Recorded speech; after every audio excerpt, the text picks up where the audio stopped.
नमस्कार मित्रमैत्रिणींनो, जर तुम्हाला आपल्या चॅनलवरच्या कथा आवडत असतील तर लाईक करत जात जा आणि चॅनलला सबस्क्राईब करून बाजूची घंटी दाबा आणि ऑलवर सेट करा. म्हणजे जेव्हा जेव्हा मी नवीन व्हिडिओ किंवा कोणतीही नवीन पोस्ट अपलोड करेन तेव्हा ती सगळ्यात आधी तुमच्यापर्यंत पोहोचेल. धन्यवाद. तर वळूया आपल्या कथेच्या पुढच्या भागाकडे. Yuvi, I want more love and affection. तो बोलला तशी तिला धडकीच भरली. ती त्याला प्रश्नार्थक बघत राहिली. म्हणजे अजून काय हवं होतं त्याला हे तिच्या नजरेतून विचारत होती ती त्याला.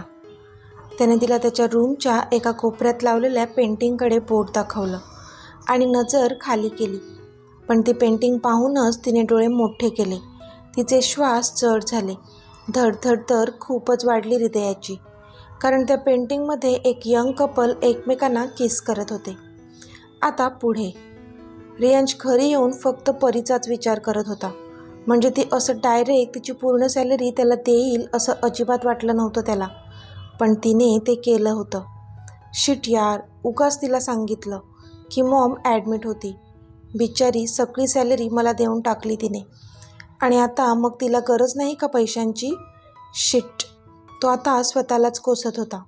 म्हणजे मी तिचा फक्त मित्र आहे आणि तरीसुद्धा ती माझ्यासाठी इतकं काही करू शकते, तर तिच्या लाईफ पार्टनरसाठी किती करेल ती?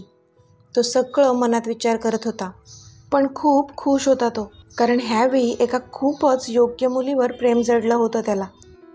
इथे युविका मात्र आता चांगलीच कडबडली होती. म्हणजे तो असं काही मागेल नव्हतं वाटलं तिला. मनात हुरहुर, पोटात गोळा, शरीराची थरथर, हृदयाची धडधड सगळं एकदाच अनुभवत होती ती. त्याची नजर मात्र अजूनही खालीच होती. त्याने तिच्याकडे पाहिलं तर ती मात्र अजूनही हाताची चुळबुळ करत होती. युवी, त्याने तिला आवाज दिला, पण त्याच्याकडे बघण्याची तिची हिंमत होत नव्हती. आधी, हे असं तसं मी काही करणार नाही आहे, ओके? मी जाते, बाय. ती त्याच्याकडे न बघताच बोलली आणि पटकन उठून जाऊ लागली. पण तिच्याच पायात तिचा पाय अडकला आणि ती पुन्हा त्याच्या अंगावर पडली. आऊच युवी. तो कळवळला, कारण ती बरोबर त्याच्या त्याच फ्रॅक्चर केलेल्या हातावर पडली होती. ओ, आय एम सॉरी आधी. ती पुन्हा त्याच्याजवळ बसत काळजीने बोलली. पण त्याच्या चेहऱ्यावर दुखण्याचं दुःख स्पष्ट दिसत होतं तिला. दुखतंय का? तिने काळजीने विचारलं. त्यावर त्याने रडवेला चेहरा करून होमध्ये मान हलवली. I am sorry dear. तिने त्याच्या त्या फ्रॅक्चर झालेल्या हातावर किस केला आणि तो हात हळूच गोंजारत बोलली. तसं त्याला हसायलाच आलं, पण कंट्रोल केलं त्याने. युवी, आय वॉन्ट हिअर. त्याने त्याच्या ओठांवर बोट ठेवून तिला सांगितलं की मला तिथे नाही, इथे किस हवं आहे. आणि चेहरा बारीक करून तिच्याकडे पाहिलं. तिला कळत होतं त्याला काय अपेक्षित होतं. तशी तिने हसून नाहीमध्ये मान हलवली. पण त्याने पुन्हा केविलवाणा चेहरा करत तिच्याकडे पाहिलं. तसा त्याचा तो क्यूट चेहरा पाहूनच तिची विकेट पडली होती. पडणारच होती. आता इतका जबरदस्त हँडसम मुलगा समोर होता आणि त्याहीपेक्षा जास्त तिचं त्याच्यावर खूप जास्त प्रेम होतं. त्यामुळे जशा त्याच्या भावना अनावर होत होत्या, तिच्याही होत होत्या त्याच्यासाठी. पण आता ह्या क्षणी तिला खूप जास्त लाज दाटून आली होती. युवी, त्याने पुन्हा तिला आवाज दिला, पण तिने पटकन त्याच्या ओठांवर हात ठेवला आणि त्याला थांबवलं. त्याच्या फक्त तिला युवी म्हणून हाक मारण्याने पण तिच्या शरीरात गुजबम्स येत होते. ती आता त्याच्या अजून जवळ सरकली. नजर खालीच होती तिची. हळूहळू तिने वर पाहिलं तर तो एकटक तिच्याकडेच पाहत होता. तसा अजूनच तिच्या पोटात गोळा आला. तू डोळे बंद कर आधी, ती बोलली. अरे का? मी का डोळे बंद करू? मला पाहायचंय, तो बोलला. आधी डोळे बंद कर, मला खूप लाज वाटते, ती बोलली. तसा तो गालातच हसला. ओके, तो बोलला आणि त्याने त्याचे डोळे बंद केले. ती मात्र आता त्याच्या चेहऱ्याकडे एकटक बघत राहिली. किती देखणा होता तो. थोडा वेळ त्याच्यावरच तिची नजर स्थिरावली. मग तिची नजर त्याच्या त्या गुलाबी ओठांवर गेली आणि आपोआपच लज्जेची लाली तिच्या गालावर चढली. तिची धडधड प्रचंड वाढली होती. ती हळूहळू त्याच्या चेहऱ्यावर झुकू लागली. जसे तिचे गरम श्वास त्याला त्याच्या ओठांजवळ जाणवले, त्याचे ओठ पण एकमेकांपासून विलग झाले. पण तिने मात्र त्याच्या चेहऱ्याला पकडून एका बाजूने वळवलं आणि त्याच्या गालावर किस केला आणि आता पटकन तिथून उठून जाऊ लागली ती. तोच त्याने डोळे उघडले. हे चष्मीस, दिस इज नॉट फेअर हां, तो तोंड बारीक करत बोलला. Mister Addy, everything is fair in love and war, bye, ती हसून बोलली आणि बाहेर जाऊ लागली. हे चष्मीस थांब ना, तो बोलला, पण ती मात्र त्याला ठेंगा दाखवून पटकनच पळून गेली. त्याने त्याच्या गालावर हात ठेवला जिथे तिने त्याला किस केला होता आणि तो गालातच हसला.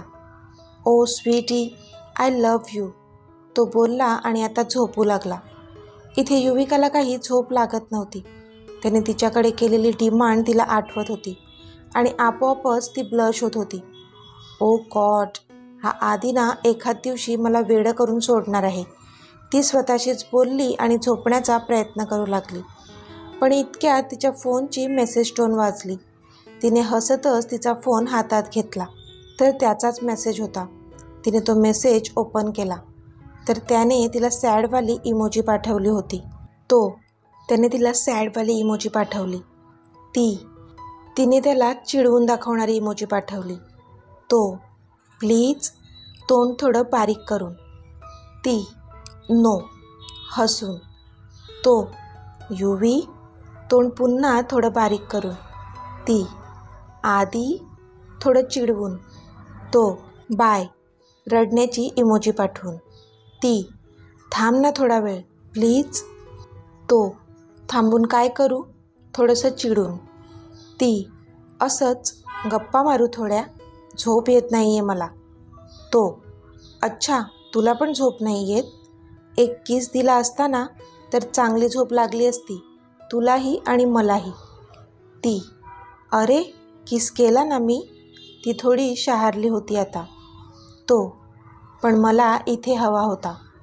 त्याने लिप्सची इमोजी पाठवली. पण त्याला वेळ आहे अजून, तिला आता खूपच लाज वाटत होती. किती वेळ, थोडंसं चिडून. माहीत नाही, ती हाताची चुळबुळ करत. माझा बर्थडेला मला गिफ्ट हवं आहे तुझ्याकडून. काय गिफ्ट हवं आहे तुला? 1 लिप किस. नाही, मी नाही हां, खूपच लाजून. Okay, as you wish, bye, चेहरा थोडा पाडून. अरे बाय काय, बोल ना थोडा वेळ, ती अधीर होऊन. आता मला झोप येते, सो बाय. Okay bye. तिला कळलं की तो तिच्यावर रागावलाय. मग तिने पण त्याला जास्त फोर्स नाही केला आणि बायचा मेसेज सेंड केला. सकाळी आधीला थोडी उशिरा जाग आली. त्याची मॉम त्याच्यासाठी चहा आणि नाश्ता घेऊन आल्या होत्या. हे थँक्स मॉम, तो बोलला. ब्रश करून घे, मग मी तुला भरवते, प्रतीक्षा बोलल्या. तसं त्याने डाव्या हातानेच ब्रश केला आणि त्याच्या मॉमच्या समोर येऊन बसला. मग प्रतीक्षांनी त्याला नाश्ता भरवला आणि त्या बाहेर निघून गेल्या. त्याचा हात सांभाळतच त्याने आंघोळ केली आणि मग तो बाल्कनीमध्ये गेला. हाय आदी, कशी आहे तुझी तब्येत आता? अनु आत आली होती आणि ती आदीला विचारत होती. नाव आय एम गुड ताई, तो बोलला. अबीर कुठे आहे? त्याने विचारलं. झोपलाय अजून, अनु बोलली. ओके, आदी बोलला. आदी, एक विचारू का? अनुने विचारलं. हो अगं ताई, परमिशन का घेतेस? तो बोलला. मला खरं खरं सांग, अशा तू कोणत्या विचारात हरवला होता की तुझा ॲक्सिडेंट झाला? ॲज आय नो तू कधीच रफ ड्रायव्हिंग करत नाहीस. मग? अनुने विचारलं तसा आधी स्तब्ध झाला. कारण तो काय सांगणार होता आता तिला? की युविकासोबत त्याचं भांडण झालं होतं आणि म्हणून तो रागाने गाडी फास्ट ड्राईव्ह करत गेला होता? नो, हे नव्हतं सांगू शकत तो. अजून तरी युविकाबद्दल घरी सांगण्यास अवकाश होता. ऑफकोर्स ताई, तू बरोबर बोलतेस. मी कधीच रफ ड्रायव्हिंग करत नाही.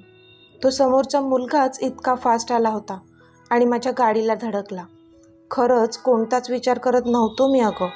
हवं तर तू रियांशला विचार, तो बोलला. मी कोणाला विचारणार नाही. आय ट्रस्ट युअर वर्ड्स, अनु बोलली. तसं त्याने एक सुस्कारा सोडला. आदी, मला सांग, निकितासोबत तुझं काय बोलणं झालं होतं परवा? अनुने विचारलं. काय म्हणजे? कशाबद्दल? त्याने विचारलं. तेच तुला विचारते. ती अशी अचानक का निघून गेलीस? तिने विचारलं. ते तू तिलाच का नाही विचारत? तो बोलला. मी विचारलं पण काही सांगितलं नाही तिने, अनु बोलली. हो मग? काही झालंच नाही महत्त्वाचं बोलणं? तो बोलला. ओके. अनु काहीतरी विचार करत बोलली आणि बाहेर जाऊ लागली. ताई, थांब, त्याने आवाज दिला. हां? तिने मागे वळून विचारलं. तुम्ही हा जो निकिता आणि माझ्या लग्नाचा घाट घालायला लावलाय ना, तो थांबवा प्लीज. मला नाही करायचं तिच्याशी लग्न, आदी बोलला. तशी अनु त्याच्याकडे पाहतच राहिली. व्हॉट? पण का? इतकी सुंदर आहे ती. तू चांगलं ओळखतोस तिला, पसंत पण करतो, मग काय हरकत आहे? अनुने आश्चर्याने विचारलं. कारण माझं तिच्यावर प्रेम नाही, तो बोलला. तशी अनु त्याच्याकडे पाहतच राहिली. मग कोणावर प्रेम आहे का तुझं? कोणती मुलगी आवडते का तुला? अनुने विचारलं. मला थोडे दिवस दे, मी नक्की सांगेन, पण आत्ता मला काहीच विचारू नको प्लीज, तो बोलला. पण आधी ती काळजीने बोलत होतीच की त्याने तिला अडवलं. ताई प्लीज, ट्रस्ट मी, मला थोडा वेळ हवा आहे, तो बोलला. ओके, घे तुला जेवढा वेळ घ्यायचा आहे तेवढा. शेवटी आम्हाला पण तुझं सुखच महत्त्वाचं आहे, अनु त्याच्या डोक्यावरून हात फिरवत बोलली. तसा तो हसला. आता ती रूममधून बाहेर जाऊ लागली. ताई, त्याने आवाज दिला तशी ती पुन्हा थांबली. थँक्यू, तो हसून बोलला. तशी ती पण हसली आणि बाहेर निघून गेली. आता दुपार झाली होती. आधीच्या डोक्यावरचं एक टेन्शन तर गेलं होतं. त्याने अनुला तो निकिताशी लग्न करणार नाही हे सांगितलं होतं. म्हणजे आता त्याची ताई घरच्यांशी बोलून ते सगळं सॉर्ट करेल माहीत होतं त्याला. तेवढंच काय ते समाधान होतं त्याच्या चेहऱ्यावर. पण आता त्याला रूममध्ये बसून बसून कंटाळा आला होता. आज असाही त्याच्या चष्मिसचा चेहरा त्याला दिसणार नव्हता. ऑफिसला गेली असेल ती, पण सकाळपासून ना गुड मॉर्निंगचा मेसेज ना हायचा मेसेज, काहीच नव्हतं केलं तिने. म्हणून साहेबांचा मूड स्पॉईल झाला होता. मग तो मोबाईलमध्येच त्याचे ऑफिसचे मेल्स चेक करत बसला. हाय मामा, छोटा अबीर आत आला होता. हे चांप, उठलास तू? आदीने आनंदाने विचारलं. मी कधीच उठलोय मामा, मी माझी आंघोळ पण केली, ब्रेकफास्ट पण केला. अबीर काहीतरी मोठं सांगावं असं सांगत होता. त्यावर आदी हसला. तू एकटाच वर चढून आलास? त्याने विचारलं. नाही, मामी घेऊन आली मला, अबीर क्यूट फेस करत बोलला. मामी? आदीने आश्चर्याने विचारलं. हो, पण ती कुठे राहिली? तो बोलला आणि त्याने तिला आवाज दिला. मामी? तशी युविका दार लोटून आत आली.